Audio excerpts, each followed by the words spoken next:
quero ler com você, então, 1 Samuel capítulo 11, versículo 6. Vamos passar para o ministério da palavra. 1 Samuel 11, 6 diz assim a palavra do Senhor. E o Espírito de Deus se apossou de Saul quando ouviu estas palavras, e acendeu-se sobremodo a sua ira. O Espírito de Deus se apossou de Saul quando ouviu estas palavras, e acendeu-se sobremodo a sua ira. Curva a sua cabeça, quero orar por você.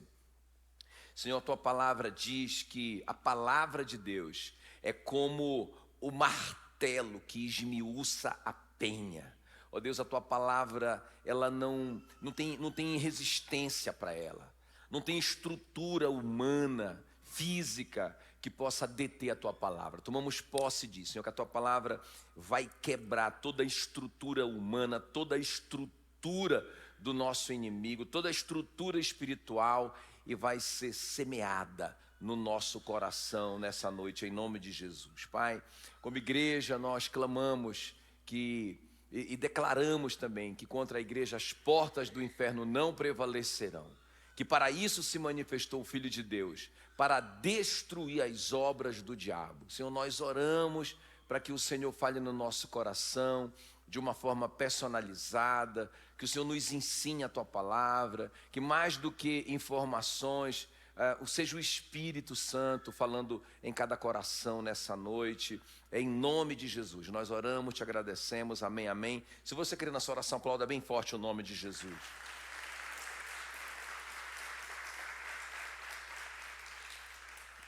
Muito bem, então deixa eu só te explicar o que está acontecendo aqui. Eu gosto demais dessa história, tem algo assim muito especial nessa história, que na verdade Israel está sendo sitiada ali pelos amonitas. Então uma nação sitiando uma cidade muito poderosa de Israel ali. Então a cidade de Gibeá, de Benjamim. Então o que está acontecendo ali? O que era um sítio? O exército inimigo ficava por meses, às vezes demorava anos. Eles ficavam guardando ali a cidade, então não podia entrar alimento. Então não entrava alimento, não entrava água. Quando ia acabando o suprimento lá dentro, o pessoal começava a ficar desesperado, né? Tem até uma história de um desses sítios aí, que uma mãe chega a comer, né, o seu próprio filho, né? Mas, então eles estão nessa situação ali, muito complicada.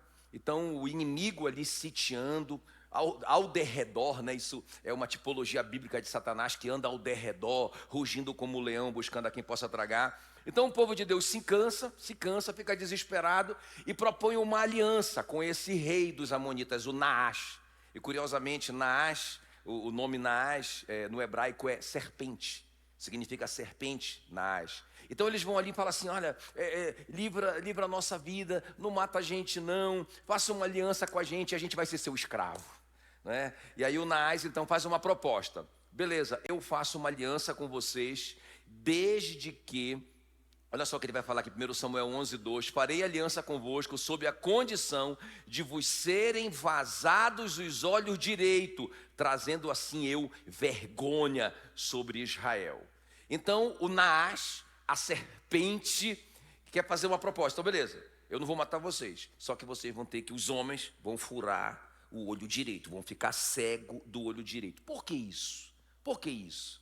Então isso aqui era uma estratégia de domínio, né, dos reis, porque o olho direito era o olho que ficava atrás do escudo, né? Aliás, né, que ficava, o olho esquerdo ficava atrás do escudo. Então com essa mão esquerda, né, o soldado segurava o escudo, e aqui o olho direito era o olho que ele guerreava, ele tinha que ver o inimigo, para ele conseguir acertar o inimigo. Então se o olho direito tivesse vazado, o que aconteceria com o soldado? Estava inutilizado. Então essa é a proposta da serpente ali, né? Então é muito interessante isso, porque, irmão, deixa eu falar uma coisa. É muito importante que a gente entenda que a maior tragédia na vida, eu digo isso, né? Que a maior tragédia que pode acontecer na nossa vida não é a morte. Ainda mais nós que vamos para o céu, né? Não, a maior tragédia não é a morte. Eu digo que a maior tragédia é viver sem propósito, sem visão, sem você saber quem você é, sem você saber o que você está fazendo aqui, né? Isso a gente chama de visão, de propósito. Você saber o seu papel, sua identidade. Então Satanás não está muito preocupado de destruir você. Ele não queria matar os caras aqui, os homens aqui. Eles iam ficar vivos, mas sem o olho direito, sem poder lutar, sem poder ver o inimigo, sem poder ter a visão do futuro, né? O propósito. Então é isso, é sobre isso que eu quero falar hoje à noite. Né, irmão, nós precisamos entender a importância de nós sabermos o propósito de Deus para a nossa vida. Você vê uma das promessas dos últimos dias, lá de Atos 2, acontecerá nos últimos dias, diz o Senhor, que derramarei do meu espírito sobre toda a carne. E uma das coisas que vai acontecer lá é: os vossos jovens terão visões. Terão visões. Não é só visão de descobrir com quem vai casar.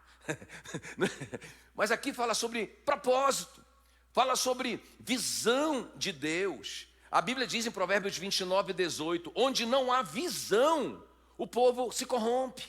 Porque, sabe, a pessoa vive à deriva, não sabe para onde vai, não sabe o que está fazendo aqui. Toda semana ela tem um sonho novo. Então a pessoa, ela é vulnerável para se corromper assim. Mas quando a pessoa sabe, deixa eu te falar uma coisa, quando a gente sabe o nosso propósito, quando a gente tem, porque propósito é isso, é você saber quem você é. A visão é você enxergar isso, é você enxergar o fim do filme. Amém? Como o José, né? O José enxergou quem ele seria. O sol e lua se curvando diante deles. Fala de liderança. O sol governa o dia, a lua governa a noite. As estrelas se curvando diante dele. Feixes de trigos, que eram os irmãos, se curvando diante dele. Ele sabia: eu vou liderar, eu vou ser um líder mundial. Conquanto ele era um rapaz pobre, não é? Mas como assim? Como que isso aconteceu? Mas ele sabia, e mesmo na prisão ele não se corrompeu. Lá na casa do Potifar, quando a vida melhorou um pouquinho, ele não se corrompeu, porque ele tinha uma visão clara. Ele sabia quem ele seria, ele não ia estragar tudo, ele não ia pecar contra Deus para estragar o propósito da vida dele. Quem está começando a me entender? Amém, irmão? Então é muito fundamental, muito poderoso esse princípio, né, da visão, do propósito. Você vê quando Deus fala com Jeremias, né, Jeremias capítulo 1, que vai dar uma olhada depois na sua Bíblia. Deus começa a falar para Jeremias: Jeremias, eu chamei você para ser um profeta para as nações. Você vai falar, rapaz, eu vou colocar a palavra na sua boca e você vai falar. Não tenha medo. Aí o Jeremias diz: Senhor, não faça isso comigo, eu não passo de uma criança, eu não dou conta, não é? E Deus vai falar para ele assim: Jeremias, deixa eu te falar uma coisa. Jeremias 1:5, antes de você nascer, antes que eu te formasse no ventre materno, eu te conheci. Ou seja, antes de você ser concebido, o espermatozoidezinho, antes de acontecer, Deus já sabia. Deus já sabia. Ele diz: antes que eu te formasse no ventre materno, eu te conhecia. E antes que saísse da madre, ou seja, antes que você nascesse, eu te consagrei, te constituí profeta da nação. Deixa eu falar uma coisa para você hoje à noite: o seu propósito nasceu antes de você. Antes de você nascer, Deus desenhou um projeto de vida para você e para mim. Um propósito. O que é visão? É você ver isso. Aleluia. Eu já estou todo arrepiado. Aleluia. A visão é você ver o propósito de Deus para a sua vida. E o que Satanás queria? O que a serpente queria? Cegar os homens do seu propósito de vida. Acabou. Estão vivos, são crentes, estão lá fazendo parte do povo de Deus, do povo de Israel. Não matou ninguém, mas sem propósito, sem visão. Vocês estão me entendendo? Amém, queridos? Então é sobre isso que eu quero falar hoje à noite. O remédio para a cegueira é o nosso tema. Grita aí o nosso tema bem alto, bem alto. O remédio para a cegueira. Talvez alguns aqui já tenham tido o seu olho direito furado. Você já está sem visão, sem sonho, sem propósito, está à deriva, mas você vai sair daqui em nome de Jesus, sonhando de novo. Porque nos últimos dias, a Bíblia diz, né, que o Senhor vai derramar do seu espírito sobre toda a carne. E vocês, jovens, vão ter visões. Vocês vão ver quem vocês são. Isso é poderoso demais. Isso é fundamental demais na nossa vida. Aleluia, aleluia. Amém? Vocês estão prontos? Vamos aprender então com o rei Saul. Porque quando a gente fala do Saul, né, a gente vê poucos Saús, né? Eu mesmo conheço Eu acho que eu conheço um Saul na minha vida, né? Então, pô, Saul não é um nome assim muito que as pessoas querem colocar no filho, ainda mais as pessoas que leem a Bíblia. O Saul teve um final ruim, mas o começo do Saul é fantástico, gente. É fantástico, é sobre esse começo que a gente vai falar. O cara virou um herói nacional, um homem cheio do Espírito Santo, né? Então vamos aprender com ele como que o Saul fez para libertar o povo de ter o seu olho furado, ou seja, de ter sua visão roubada. Como que ele restaurou a visão do povo, né? Então, eu quero falar sobre esse remédio, essa cura para a nossa cegueira. Vamos colocar um colírio do céu no seu olho espiritual direito aí. Amém? Bora colocar, todo mundo profeticamente aí colocando colírio no olho direito. Aleluia. Glória a Deus. Glória a Deus. Muito bem. Vamos avançar então. Então a primeira coisa que eu vejo aqui, esse remédio para a cegueira espiritual, que vai sarar os nossos olhos para a gente ver o nosso propósito, para que a gente tenha a visão do nosso propósito. A primeira coisa aqui, grita aí comigo, dependência do Espírito Santo. Mas grita bem forte, dependência do Espírito Santo. É muito interessante isso, olha só o que diz então, 1 Samuel 11:6. O Espírito de Deus se apossou de Saul, quando ouviu estas palavras, e acendeu-se sobre modo a sua ira. Então tudo começou quando o Espírito Santo se apossou. Escuta bem, não é uma experiênciazinha com o Espírito Santo. Irmão, o Espírito Santo se apossou dele. Tinha mais do Espírito. Isso é ser cheio do Espírito Santo. O que é ser cheio do Espírito Santo? Ter mais do Espírito em nós do que nós mesmos. Não é? É quando a gente é realmente influenciado, guiado pelo Espírito Santo. Então, o Espírito Santo se apossou do Saul quando ele ouviu essas palavras. Que palavras? As palavras, a proposta do rei. Não, beleza, eu faço uma aliança com vocês. Se todos os homens tiverem o seu olho direito furado, beleza, eu não mato vocês. Olha só, quando Saul ouviu isso, o Espírito Santo se apossou dele e ele ficou possuído pelo Espírito Santo, aleluia. Amém? E aí, irmãos, e aqui é fundamental porque não é por força. Não é por força que a gente vai cumprir o nosso propósito. Não é por violência, diz o Senhor, Zacarias 4:6, mas é pelo meu Espírito. Não é por força, não é por violência, mas é pelo meu Espírito. Sabe, essa é realmente a gente ser cheio do Espírito Santo. Irmão, nós já estamos cheios do Espírito, nós temos o Espírito Santo, mas nós precisamos conectar com ele. Eu vou te falar mais um pouquinho sobre isso. Então, olha só o exemplo de Jesus. Atos 10:38. Deus ungiu a Jesus de Nazaré com o Espírito Santo e com poder, o qual andou por toda parte, fazendo o bem e curando a todos os oprimidos do diabo, porque Deus era com ele. Então qual que era o segredo de Jesus? Qual que era o segredo de Jesus? Ele era cheio do Espírito Santo, né? Por isso que ele fazia o que ele fazia. Por isso que ele libertava os cativos, por isso que ele curava os enfermos, porque ele estava cheio do Espírito Santo. Ele mesmo declarou assim: o Espírito do Senhor está sobre mim, pelo que ele me ungiu, para evangelizar, proclamar libertação aos cativos, restauração da vista aos cegos, pôr em liberdade os oprimidos. Qual era o segredo de Jesus? Qual era o segredo do homem Jesus? Ele estava cheio do Espírito Santo. Pergunta agora, como que eu posso ser cheio do Espírito Santo? Vocês estão me entendendo? Vocês estão me entendendo que você precisa descobrir seu propósito? Está me entendendo que você precisa ver esse propósito, ver o final do filme? Vocês estão me entendendo? Quem está me entendendo? Não é? E você está entendendo que tudo que Satanás quer é roubar isso de você, é te cegar para o seu propósito? Ele só precisa fazer isso. Nem precisa te matar, te destruir. Só precisa te cegar para o seu propósito. Não é? Agora, qual é o remédio? Qual é o remédio? Então a primeira coisa que Deus vai fazer aqui, encher o Saul do Espírito Santo, e ele vai ficar indignado. Ele vai ficar indignado. Não, ninguém vai tocar no meu propósito. Ninguém vai roubar a minha visão. Eu vou ser curado disso. E ele vai para cima. Agora, a questão é essa: como que eu posso ser cheio? Então eu quero falar de uma forma bem prática aqui, sobre a gente ser cheio do Espírito Santo. Deixa eu te mostrar algumas coisas na Bíblia. Então, primeira coisa aqui, para eu ser cheio do Espírito Santo, é nascer de novo, novo nascimento. Olha o que diz a Bíblia, João 3,5. Quem não nascer da água e do Espírito não pode entrar no reino do céu. Então, isso aqui já, a maioria aqui, eu penso que 99% aqui talvez, não é? Já nasceu de novo. Já nasceu de novo, já creu em Jesus como seu Senhor e Salvador, já entregou sua vida a Cristo, já nasceu de novo. Então você já tem o primeiro passo. Agora, eu penso que o nosso trabalho começa a partir da segunda coisa aqui, ó. Grita aí, sede. Grita aí. Irmão, você não vai ser cheio do Espírito Santo se você não tiver sede. Eu estava com uma sede agora ali, estava demorando a água. Aí chega a minha... Eu já estava assim, ó, grudando na boca. Aí eu chamei o Fran ali, Fran, traz uma água para mim, rapaz. Que delícia, né? Que delícia. Sabe, sede. Você vai atrás da água. Então olha só o que diz João 7,37. Se alguém tem sede, venha a mim e beba. Sabe, tem que ter sede, irmão.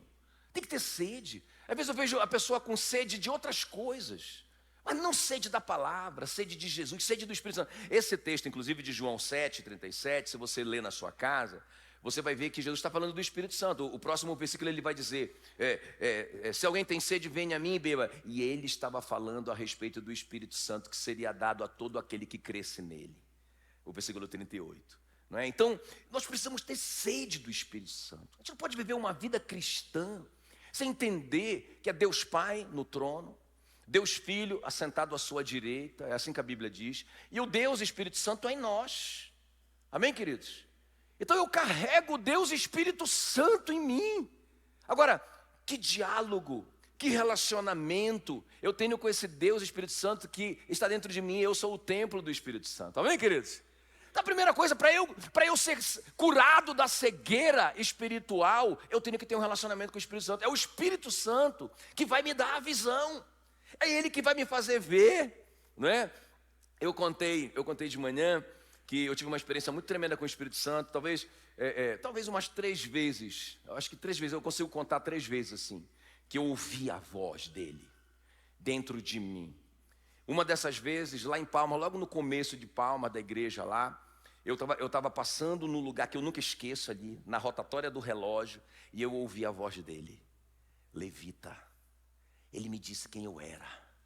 Não é? Então mesmo que eu estava passando toda aquela crise, pensando na minha cabeça, em fazer outra coisa, para ganhar a vida, não é? Ou seja, sair do meu propósito. Satanás estava querendo furar meu olho direito, estava querendo me tirar do meu propósito, e Deus me chamou, levita. Ou seja, Ele estava dizendo, você é um levita, você vai viver a sua vida para mim. Você vai ser um pastor, um pregador do evangelho. Você vai fazer só isso na sua vida. Quem está me entendendo? Sabe, isso é o Espírito Santo em você. Você conseguir ouvir essa voz do Espírito Santo, você vai ter a visão clara. Então bora só repetir aqui. Qual é a primeira coisa? Dependência do Espírito Santo. Como que eu sou cheio do Espírito Santo? Nascer de novo. Eu não vou perguntar quem nasceu de novo, porque nem você sabe. Não é? Espero que você já tenha nascido de novo. Agora, a segunda coisa, o que é? Sede. Qual que é a terceira coisa? Grita aí, pedir. Porque está escrito em Lucas 11:13, o Pai dará o Espírito Santo àqueles que pedirem. Às vezes a pessoa pede tudo, pede o carro, pede a casa, pede o emprego, pede o casamento, pede não sei o quê, pede... Está tudo certo, pode pedir. Mas não pede a coisa principal. Senhor, eu quero ter essa conexão. Eu já tenho o Espírito Santo porque eu nasci de novo. Mas eu preciso dessa banda larga. Não é? A Bíblia diz que o Espírito Santo testifica com o nosso espírito humano. Tem uma comunicação. Não é? Às vezes você já não passou essa experiência de pensar uma coisa que você não estava nem pensando nisso. Uma ideia. Né? Sabe? Uma coisa assim que, peraí. Cara, fazer isso. Olha só. Quantas vezes já aconteceu? Rapaz, de onde que veio esse pensamento? É o Espírito Santo testificando com o seu espírito. Mas só que isso tem que ser mais frequente na nossa vida. Vocês estão comigo? Então, nós precisamos pedir isso para o Pai. Pai, eu preciso que essa conexão fique, né? Todo dia não, mas de vez em quando a liga manda uma mensagem. Você tem tantos gigabytes de não sei o que lá. Com mais R$20 você pode melhorar. Irmão, sempre pode melhorar a conexão. Quem está me entendendo? Nem precisa pagar. É só pedir. É só ter sede. Amém? Mais uma coisa que é importante para a gente ser cheio do Espírito Santo. Grita aí obediência. Grita aí nascer de novo. Grita aí sede. Grita aí pedir. Grita aí obediência. Porque a Bíblia diz, Atos 5:32, o Espírito Santo que Deus deu ao que lhes obedece, ao que lhe obedece. Para quem que Deus vai dar o Espírito Santo? alguém perguntou para mim, por que isso, pastor? Por que Deus só dá para quem obedece? Né? Quem nasceu de novo já tem o Espírito Santo. Agora, essa conexão cada vez melhor com o Espírito Santo é um dom de Deus. Por que Ele vai dar? Por que Ele vai dar para uma pessoa que não vai obedecer? Por que Ele vai dar para uma pessoa que não tem nem compromisso com Ele? Para quê? Qual é o propósito disso? Está lá o Espírito Santo conectado com ele e diz, me entrega teu Isaac. O cara não vai fazer isso mesmo, por que Deus vai dar? Né? O cara vai dizer assim, eu quero que você seja missionário na África, né? Lá em Israel, no meio da guerra. O cara nunca vai fazer isso. Por que ele... Irmão, o Espírito Santo é para quem obedece. Quem está comigo? Amém? Então, e a última coisa aqui, que eu aprendo nessa história. Então, nascer de novo, ter sede, pedir, obedecer a palavra. E a última coisa aqui, grita aí, esvaziar do mundo. Mas grita com força aí, esvaziar do mundo.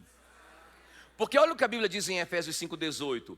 Não vos embriagueis com vinho, no qual há dissolução. Essa palavra dissolução vem porneia, que significa sensualidade.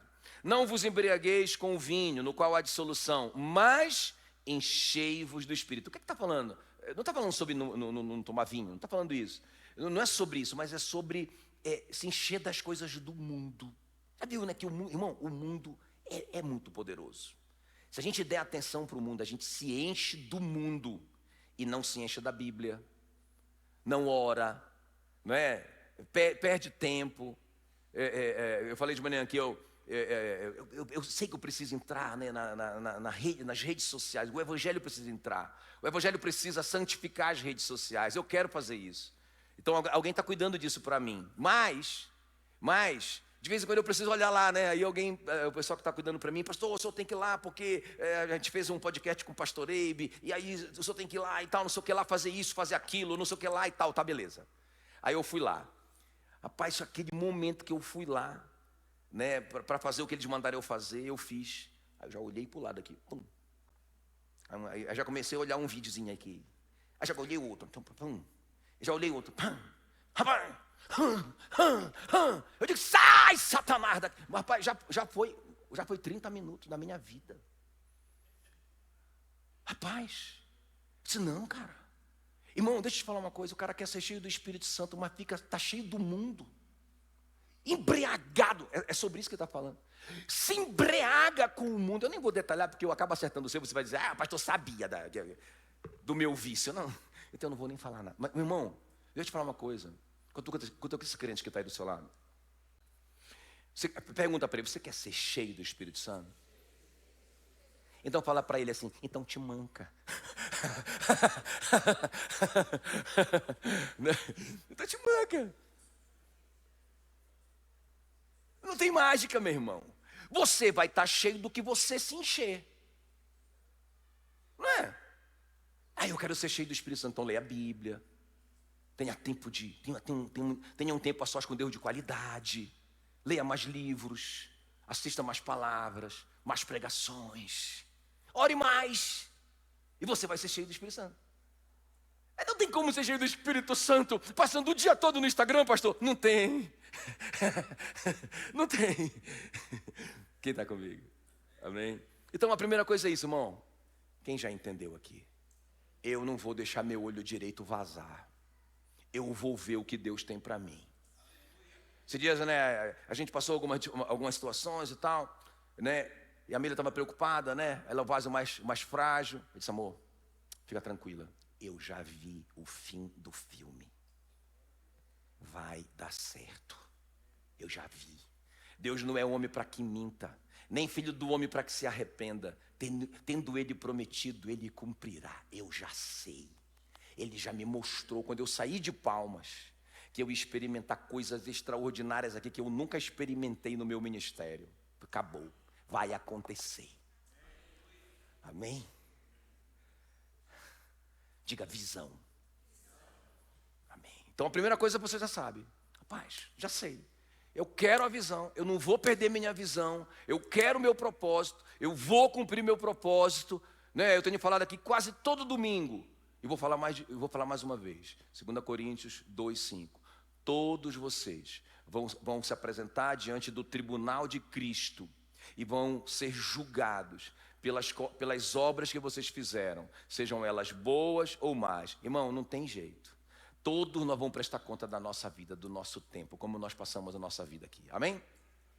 Muito bem, vamos avançar. A segunda coisa aqui que eu aprendo com Saul, nessa pregação, nessa história, grita aí, unidade. Grita aí, dependência do Espírito Santo. Grita aí, unidade. Então, olha só, muito interessante isso aqui, irmãos. 1 Samuel 11:7 diz assim, tomou uma junta de bois,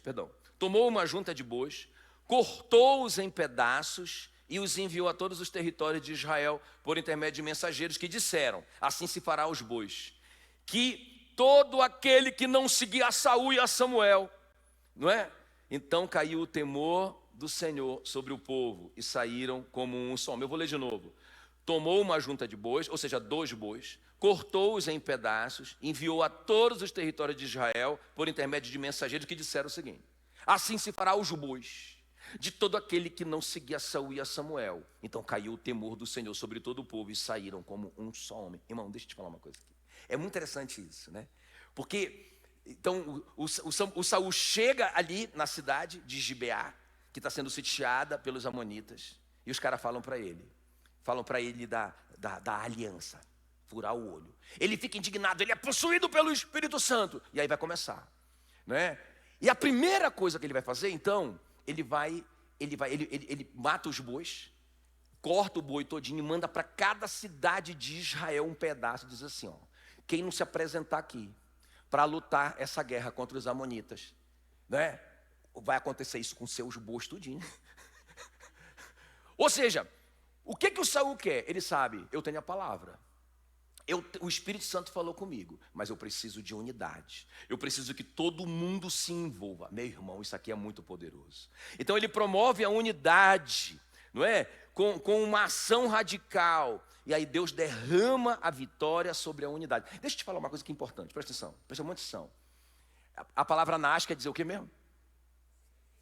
Serpente. É a tipologia de Satanás.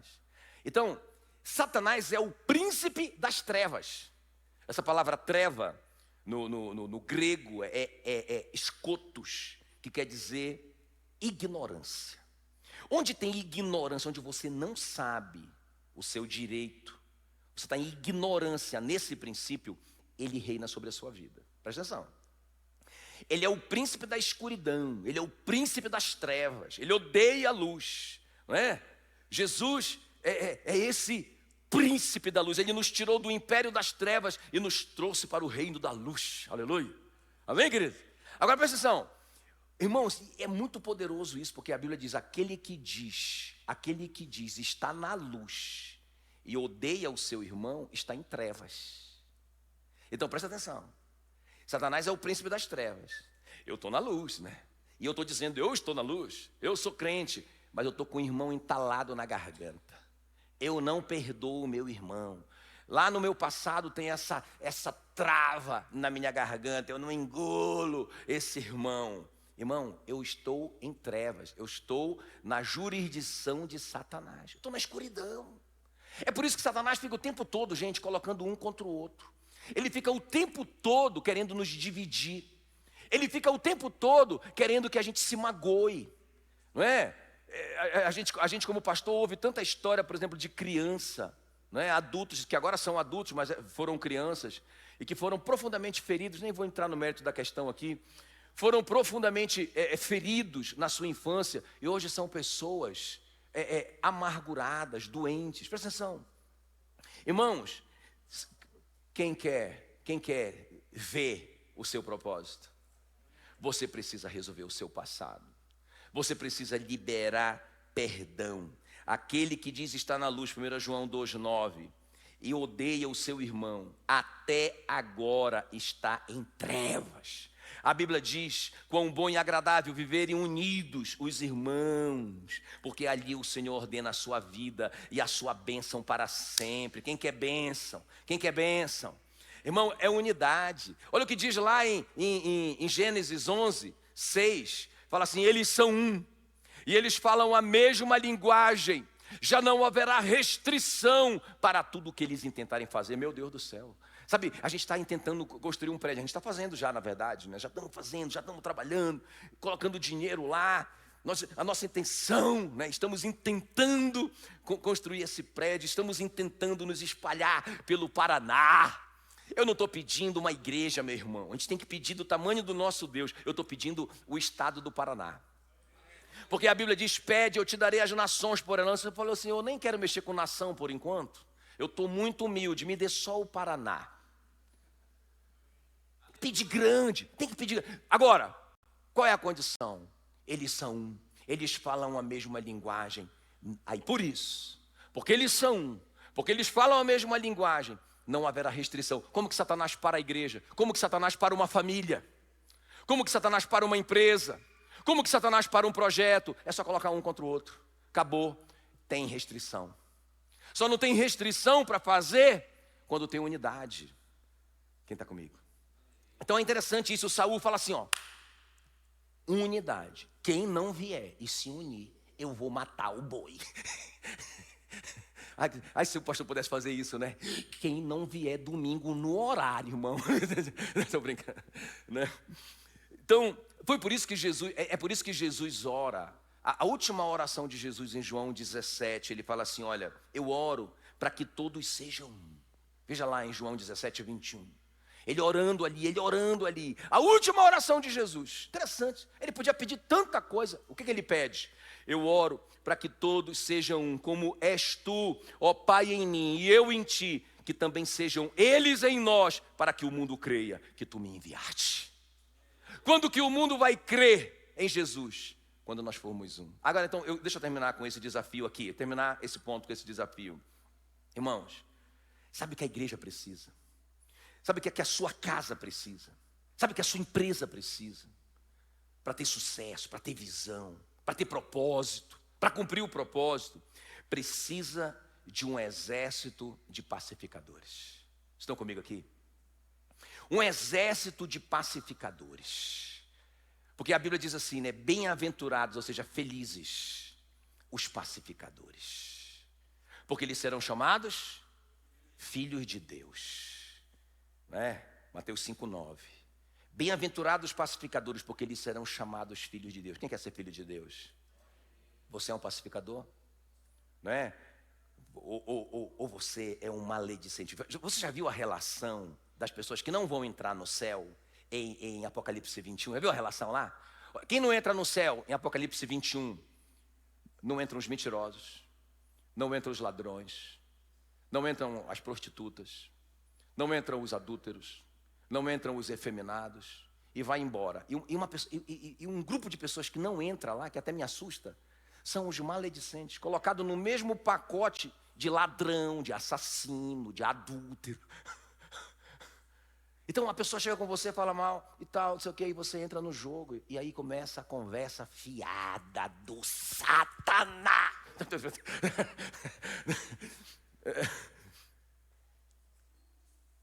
Você está sendo promotor de divisão. Esses dias eu ouvi uma história, inclusive, do pastor Eibe, que eu achei muito interessante, que ele conta de duas irmãs, né? Eu vou chamar a irmã A e a irmã B, vai que eu falo o nome da irmã e aí tem aqui, né? E aí a irmã A e a irmã B. Aí ele conta que essa igreja, irmão, vinha desabando, caindo, diminuindo, sofrendo, tudo dando errado, a igreja, sabe, perdendo gente, a igreja, aquela coisa, aquela confusão, a igreja financeiramente quebrada, quase para fechar as portas. Aí mandaram outro pastor para lá, o problema era o pastor, mandaram outro. Né? E aí o pastor chegou lá, e o que ele percebeu? Que tinham dois partidos na igreja, o partido da irmã A e o partido da irmã B, viu, Marcão? Então era o seguinte, se uma irmã do partido A falasse com uma irmã do partido B, aquela líder endemoniada, o rapaz chamava ela para conversar. E vice-versa, entende? Então tinham as líderes ali, a irmã A e a irmã B, que lideravam os partidos na igreja. Igreja dividida, vocês estão me entendendo aqui? Quem está me acompanhando? Igreja dividida. Irmão, a casa dividida acabará em ruína. O reino dividido não prevalecerá. Está em trevas, está sob a jurisdição de Satanás. Satanás está governando aquela igreja. Aí o pastor percebeu isso, ele falou, cara, eu preciso unir essa irmã com essa, como é que eu faço? Ele começou a visitar as duas. Quando ele começava a falar de uma, irmão, a mulher já ficava endemoninhada. Até que um dia, depois de muita insistência, ele insistindo com uma delas, falou assim, mas você não vê nada de bom? Ela não tem nada de bom, assim. Pelo menos os filhos dela são mais ou menos. Aí ele já saiu de lá, olha o pacificador, e foi lá tomar um café com a outra. Olha, eu ouvi dizer que a senhora é uma boa mãe. Como assim? A irmã fulana disse que os seus filhos são uma bênção. Isso é trabalho da senhora. Ela disse isso de mim? Disse. E a senhora não tem assim nada de bom dela, mesmo assim? Ela disse, eu acho que ela é uma boa cozinheira. E lá vai ele. Pois é, eu estava tomando café com a dona irmã lá. E ela disse que a senhora cozinha muito bem. É verdade. Eu quero comer uma comida sua uma hora, sim, porque ela falou tão bem da sua comida. Ela disse isso. Disse. E sabe, e começou. E ele ia lá e semeava a coisinha boa. E saía de lá. Esse é o trabalho. Irmão, deixa eu te falar uma coisa. O pacificador é aquele, presta atenção, que apanha dos dois lados. Jesus foi o pacificador. Ele pacificou Deus conosco. Mas ele apanhou de Deus. Porque Deus o castigou na cruz pelos nossos pecados. E apanhou da gente quando ele foi abandonado, quando ele recebeu uma coroa de espinho na cabeça, quando ele pegou bofetadas, cuspe na cara. Ele apanhou dos dois lados, ele estava lá, apanhava de Deus. Pá. Deus meu, por que me desamparaste? Pedrão, por que me abandonaste? Era o tempo todo. Mas sabe, irmãos, ele conseguiu unir os dois. Ele apanhou. Esse é o verdadeiro Filho de Deus. Bem-aventurados os pacificadores, porque serão chamados filhos de Deus. Irmão, eu estou sonhando, eu oro. E uma das minhas orações, Senhor, levanta um exército de pacificadores no nosso meio. Um exército de pessoas que promovem essa unidade. Vocês estão comigo? Amém, querido? Aí, terminando a história do pastor, aí um dia ele estava na igreja aqui e tal, aqui no púlpito, e aí as duas passaram, uma do lado da outra. As irmãs que se odiavam, que não podiam nem se encontrar, elas passaram uma pela outra e fizeram assim, ó, uma para a outra. O pastor ficou tão animado porque elas se cumprimentaram. E aí um dia ele deu uma palavra sobre o poder do perdão. E aí ele chamou para frente, quem tinha alguma mágoa, elas vieram, se agarraram e choraram. E diz que o pastor Ebe conta que aquela igreja começou a crescer. Amém? Irmão, nós precisamos... A Bíblia diz assim, né? Esquecendo-me das coisas que para trás de mim ficam e prosseguindo para as que estão diante de mim. Eu sempre digo, ninguém vai prosseguir se não esquecer. Não é? O primeiro filho de José foi Manassés. Deus me fez esquecer toda a amargura na casa dos meus pais, toda a dor, toda a traição, não é? Toda a covardia dos meus irmãos. Então ele chamou o primeiro filho de Manassés. E depois, quando ele estava no Egito, não é que ele ficou rico, se tornou o segundo homem mais poderoso da terra. Nasceu Efraim, ele colocou o nome de Efraim, que significa Deus me fez prosperar na terra da minha aflição. Então, irmão, ninguém prospera se não esquecer. Amém? Sacode o pé direito aí, ó. Essa é a bola de ferro que fica pendurada no pé, né? E chuta essa bola aí. Mas não sai pra cá não, meu irmão. Amém? Vamos terminar. Então, é isso. Cura do olho direito, cura da cegueira. Qual é a primeira coisa? Fala aí. Relacionamento, não é? Essa intimidade com o Espírito Santo. E qual que é a segunda coisa aqui? Unidade. O Saul promove a unidade. Eu vou terminar agora com a terceira coisa aqui, então. Grita aí, obediência ao chamado. Grita mais forte, obediência ao chamado. Irmão, eu quero terminar com isso, quero te desafiar, certo? 1 Samuel 11:5 fala que eis que Saul voltava do campo, atrás dos bois, e perguntou, o que tem o povo que chora? Então lhe referiram as palavras dos homens de Jabe. Então presta atenção, eu tenho uma teoria, porque quando o Saul aqui, ele ainda não é o rei de fato. Ele já foi ungido pelo profeta Samuel. O profeta Samuel ungiu, e Deus disse, olha, eu vou te mandar um cara ali, não é? E descreveu ele. E aí você vai ungir esse cara como rei de Israel. Quando ele chegou, Deus falou para Samuel: é esse cara, é esse homem. Ele era altão, ele era o Mister Universo da nação, o cara mais bonito da nação, não é? E ele era o cara mais alto da nação. Os homens batiam no ombro do Saul. Ele era assim um destaque, o cara era fenomenal. E aí beleza, Deus disse: é esse o homem, unge ele. E o Samuel ungiu, então ele já tinha a unção de Deus quando ele foi ungido. Aí chegou o dia da apresentação dele para o povo. O Samuel, como sumo sacerdote, reuniu a nação. E eu acho tão lindo aquilo ali, né? Porque ele vai fazer o sorteio. Ele não vai dizer: olha, Deus falou que é esse aqui. Ele disse: não, bora fazer um sorteio. Quer ver que vai dar certo? Bora fazer um sorteio. E eles pegaram as 12 tribos e saiu a tribo de Benjamim. E pegaram todas as famílias de Benjamim e saiu a família do pai, não é? Do Saul, que era o Quis, o nome dele. E saiu a família dele, olha só. E aí pegaram a família e sortearam e saiu o nome do Saul. É muito louco isso, né?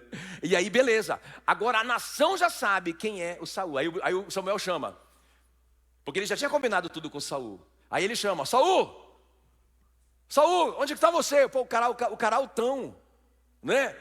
E todo mundo procurando aquele homem. Não acharam, irmão. Foram achar o Saul escondido no meio da bagagem. O cara apavorado, ele não queria, estava com medo de ser o rei. Então eu quero te falar uma coisa sobre o chamado do Saul. Ele estava com medo.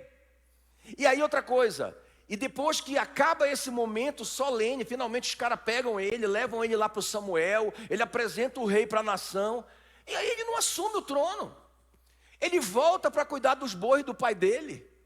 Quer dizer, o cara está fugindo do chamado, não é? Até que finalmente, quando ele está voltando de cuidar dos bois, o cara é o rei ungido, o cara tem um chamado claro.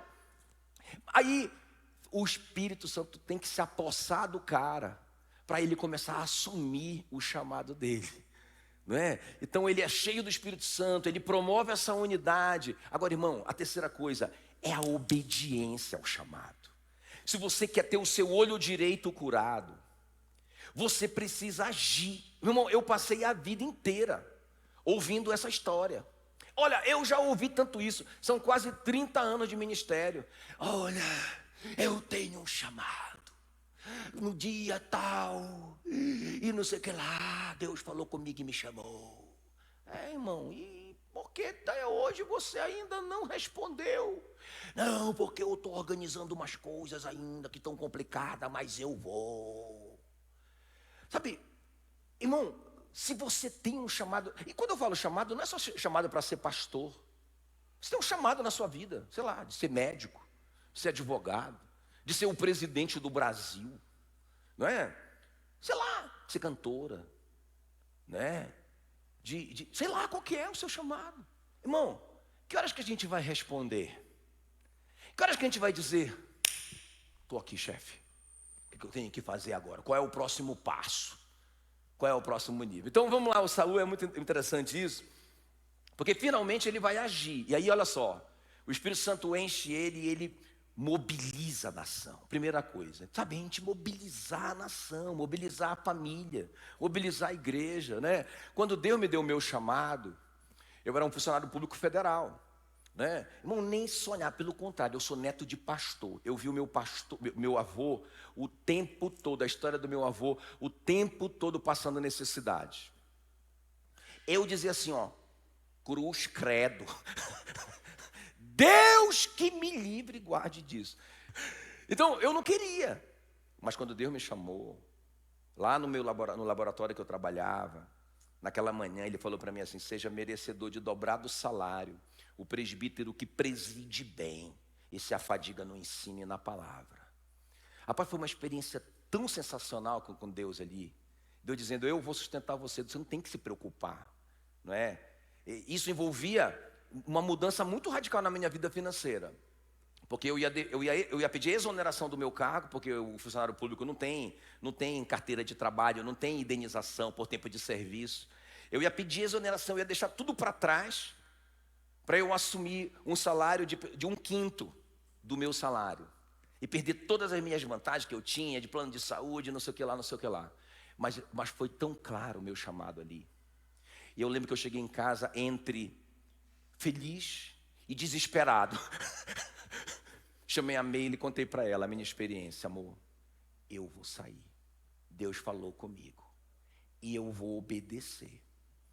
Eu vou pedir exoneração do meu cargo. Eu lembro que eu pensava que a Meile ia dizer, amor, bora esperar, bora não sei o quê. A Meile disse, onde que eu assino? Estou dentro. Né? Sabe, irmão, deixa eu te falar uma coisa. Quando que você vai agir? Então mobilizei minha família. O Saul vai lá e... Rapaz, quem não vier, eu vou matar o boi. Quem está comigo? Mobiliza. Não é? Ele mobiliza todo mundo. Outra coisa que ele faz, ele tem uma estratégia. Ele fala assim, ó. Ele pegou o exército, repartiu em 3 companhias. Ele disse, de madrugada vai ser assim, essa companhia vai por aqui. Ou seja, ele tinha não foi nós temos que fazer um plano. Qual que é o nosso projeto de vida? Se Deus me mandou para fazer isso, se Deus me mandou fazer, eu não vou fazer uma loucura. Eu não vou fazer uma coisa irresponsável. A gente sentou, a gente fez as contas, a gente estabeleceu o mês que a gente ia fazer. Olha a jesuicidência.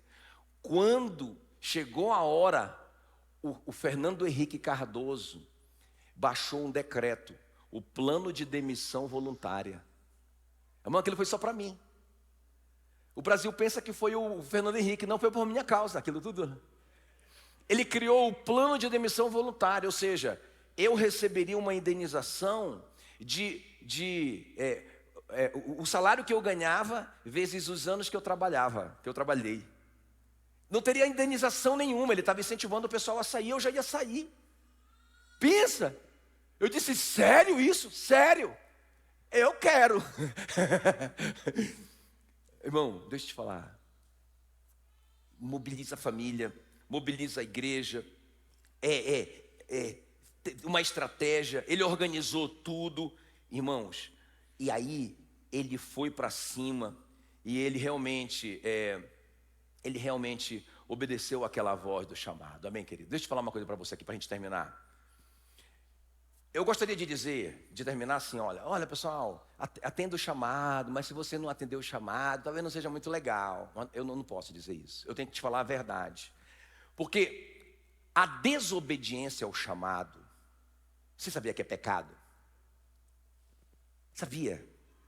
Olha o que a Bíblia diz em Tiago 4,17. Aquele que sabe fazer o bem e não faz, comete pecado. Se você sabe o seu chamado e você não faz, você está em pecado. E aí eu vou terminar, que eu li essa semana, não sei se foi essa semana que a gente leu Juízes, foi essa semana, né? Que os pastores leram Juízes.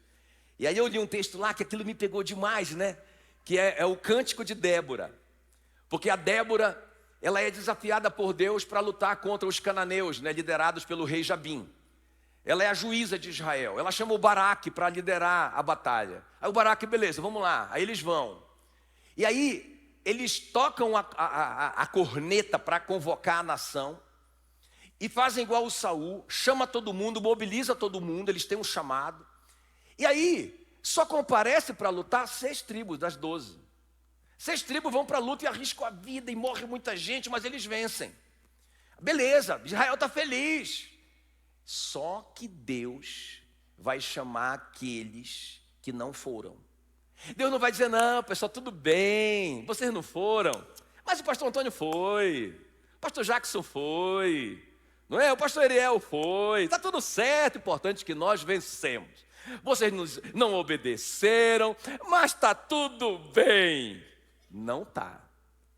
Porque olha o que vai acontecer. Deus vai chamar todo mundo que não foi, irmãos, e aí eu vou te dizer, vou deixar de dever de casa. Você vai ver o que aconteceu com cada tribo que não foi. Mas uma pontual, uma das cidades dessas tribos que não foi, é a cidade de Meros. E eu só vou ler Juízes 5:23. Um anjo que vem ali e fala assim: amaldiçoai a Meros, diz o anjo do Senhor. Amaldiçoai duramente os seus moradores, porque não vieram em socorro do Senhor e dos seus heróis. Diga amém. Entende? Então, irmão, eu não vou perder minha visão. Eu não quero perder meu olho direito. Eu quero remédio para a minha visão. Eu quero ver meu propósito. Não é? Já sei, eu tenho que ser cheio do Espírito Santo. Eu tenho que fazer decisões. Eu tenho que pedir, eu tenho que ter sede. Não é? Eu tenho que gastar tempo, eu tenho que abandonar o mundo. Mais de Deus, menos do mundo. Eu tenho que promover unidade, eu tenho que resolver meu passado. Eu não posso ficar em trevas, porque eu quero luz. Eu preciso ver o propósito. Mas, irmãos, eu tenho que fazer alguma coisa, eu tenho que agir em relação ao meu chamado. Né? Eu vou terminar dando só um testemunho, na verdade é um testemunho. Esses dias eu vi um documentário sobre o Elvis Presley. Eu achei muito interessante porque ele era crente e ele era cantor da igreja dele. E ele era o cara, ele era o cantor da igreja dele. Não é? Muito crente, família muito crente. E aí, ele tinha assim um combinado com a mãe dele. A mãe dele eu acho que já sabia, já percebia alguma coisa. A mãe dele diz: meu filho, Deus te deu esse dom para você cantar para Ele. Você é o cantor dele. Você vai cantar só para Ele, só para Jesus. Estou dentro, mãe, é isso mesmo. Mas aí teve um episódio da vida dele, né, que a família muito em crise financeira, e ele recebeu um convite para cantar, sei lá, né, para ir para um show. Ele ia ganhar um dinheiro. E aí ia melhorar ali, ele ia resolver aquela situação. Ele já ligou só para avisar a mãe dele, porque eles tinham aquela aliança. Ele disse: mãe, surgiu isso, é uma oportunidade. Mãe, eu só vou cantar uma vez. Eu vou pegar esse dinheiro, a gente vai resolver essas coisas. E acabou. A mãe dele ainda tentou dizer para ele: filho, você tem uma aliança com Deus. A sua música é de Deus. Não leve sua música para o mundo. Mas aí ele foi. E ele só cantava no começo, inclusive, para se consolar, só música gospel. As músicas do Elvis Presley, a maioria das músicas do Elvis Presley são gospel, falam de Deus e tal, né? E ele foi para esse show, só cantou músicas gospel lá. Mas, irmãos, ele nunca mais voltou. O resto é história. Eu fico imaginando o que esse homem seria para o reino se ele permanecesse no lugar do chamado de Deus para a vida dele. Amém, queridos? Então, eu quero te desafiar nessa noite. Sabe, não deixe Satanás furar seu olho direito. Seja cheio do Espírito Santo. Resolva o seu passado, ok? Seja um pacificador. Mas se levante e responda o chamado que Deus tem. Porque nós só temos uma vida, irmão. E logo ela passará. Somente o que for feito por Cristo permanecerá. É agora. É agora. Ah, não, pastor, eu só tenho 15 anos. Eu só tenho 15 anos. Quando eu tiver, né? Eu fico impressionado, né? Que o José tinha aproximadamente 16 anos quando ele chegou no Egito, né? O Davi, ele começou a servir o Saul, ele tinha aproximadamente 17 anos. O cara era um garoto, né? É agora. Né? Esse negócio, né? Quando eu já ouvi tanto essa conversa, quando eu me aposentar. E quando se aposentar nada? Quando você se aposentar, você está velho já. Tem que ser agora. Tem alguém me ouvindo? Está um silêncio. Fique em pé.